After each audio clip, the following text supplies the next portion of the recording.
Good morning, fellow modelers. Pop Keel here with a progress review number one. Um, so far, what I've done is just the lower hull itself, maybe a little bit of the interior, but not so much. So let's go ahead and see what I've got done. Basically, got all the suspensions done. I added the fenders, the front hull, all the hatches, basically the muffler and the rear.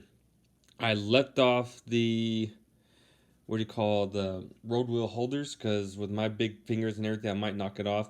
So I'll probably will add that towards the end. Also, just a note that be careful when you cut these screws off too. They're quite fragile.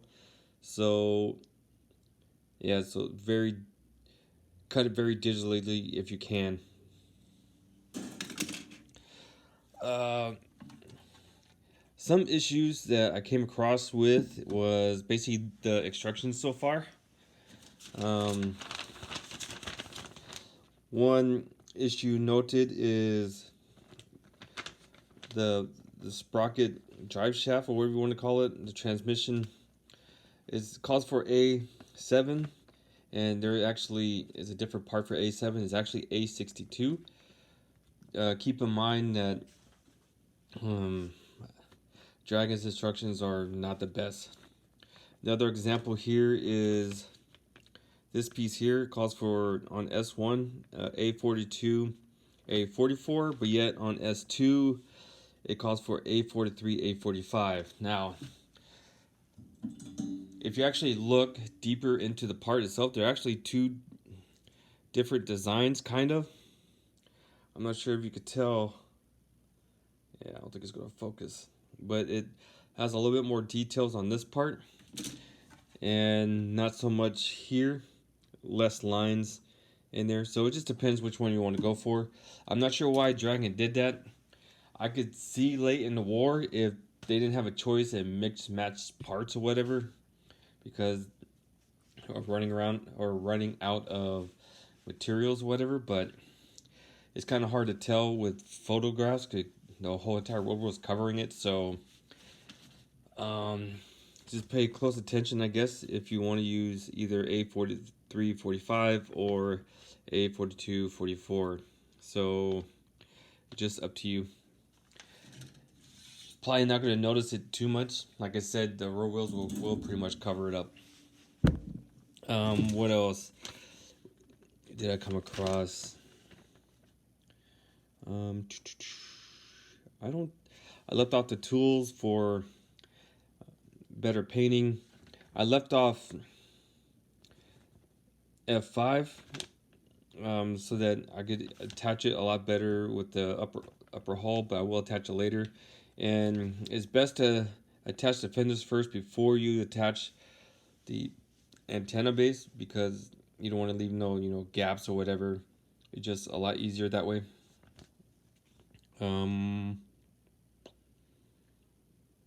What else is there? I left off Clear Parquet 9 for easier painting. I also left off this here, the photo etch or the plastic park. Like I said, I might knock it off with my hands, so I'll probably will add those later when I get closer to painting.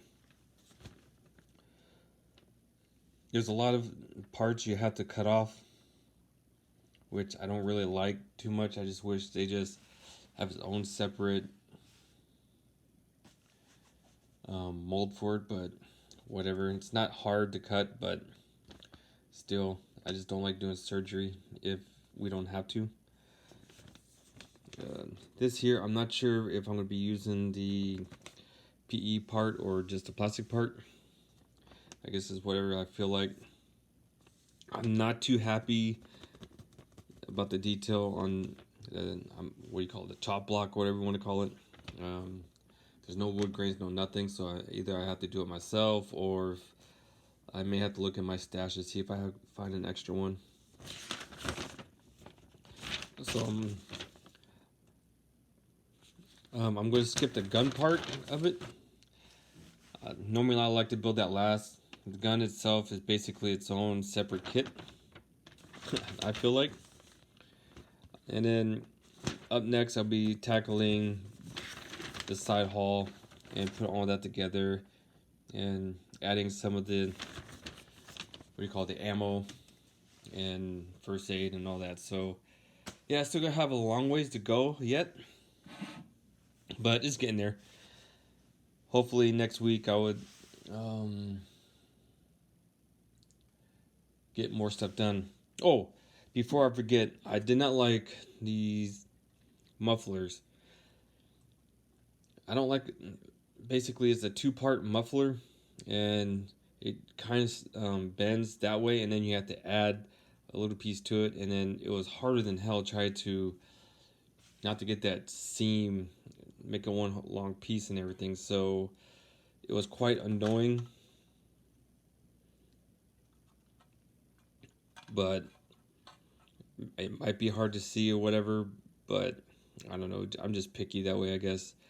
They could easily just made this as one part, and so that I don't have to overcut or whatever. So yeah, awesome dragon. But all in all, so far I didn't have no issues. Like I said, it built pretty much, a dream. So no feeling, no nothing so far. Knock on wood. This build is basically um, a Dragon's 3-in-1 Nashorn kit. What like I have here. I built this about 3-4 years ago, I believe, maybe longer than that. I don't remember, but I really love Dragon's Nashorn build. I'm pretty sure the Hummel's going to be the same with no issues. I want to build another one of this, maybe an early or initial one.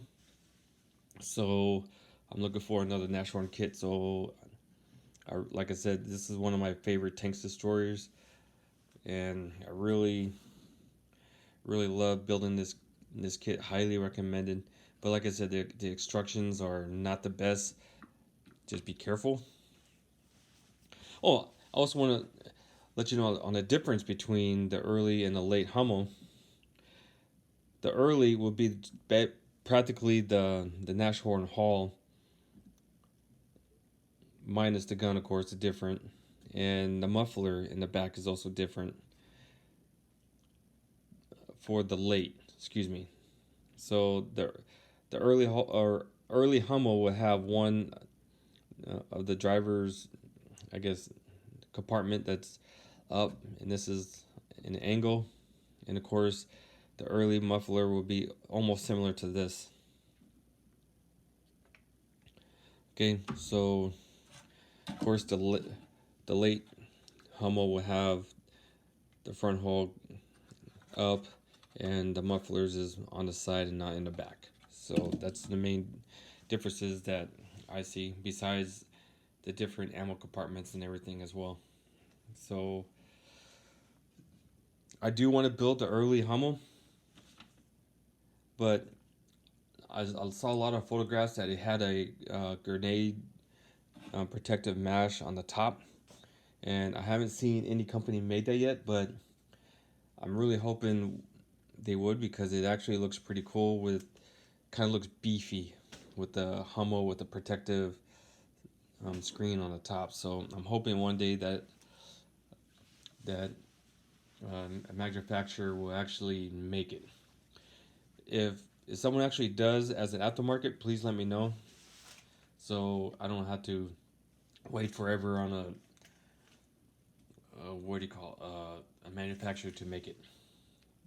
So all in all, I just want to give you a little update, a little progress report. Any questions or comments, please post below. Please stay tuned, and I will chat with you guys later. Bye for now.